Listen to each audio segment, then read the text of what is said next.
Kevin? Ay, darling. Kasi si ate. Nasa studio may kausap lang.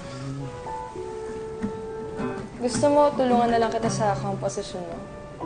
Makabawi man lang ako sa'yo sa mga ginagawa mo for me. Sige, sure. Alam mo, mas maganda talaga pag may collaborate. Tingnan mo nga itong lyrics na to kung okay.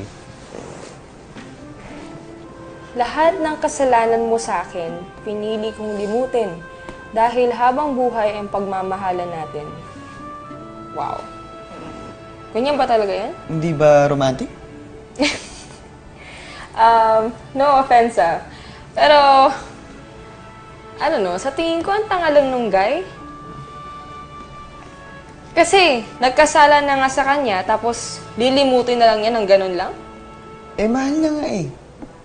At yung tungkol sa song na pagmamahal forever. Alam mo, walang forever. Tamo nga sila, mommy tsaka si daddy. In love sila.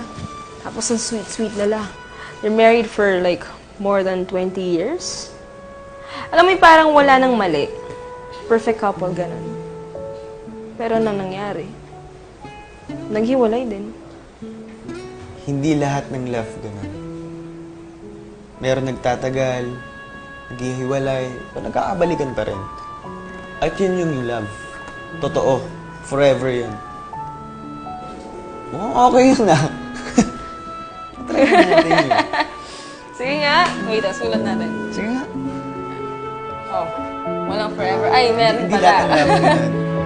Ano? Hindi lahat ng love. Hindi lahat ng love ganun. Ganun.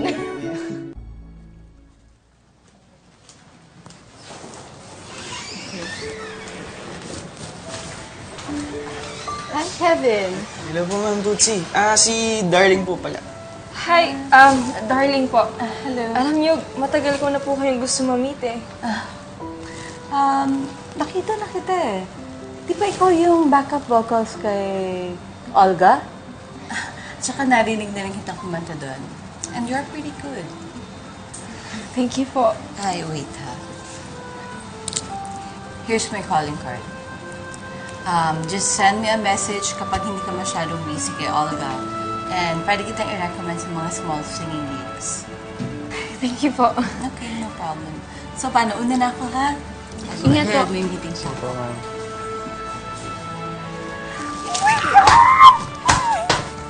I can't believe it! Si Miss Tutsi Arriaga pa talaga yung nag-recommend sa akin. Alam mo, this is better than any workshop. Ano? Sabi ko sa'yo, di ba? Kaya mo yan. Ikaw lang mo nabilib sa sarili mo eh. Yan na, umpisa na yan. Umpisa na yan pagbabago ng buhay mo. Congrats.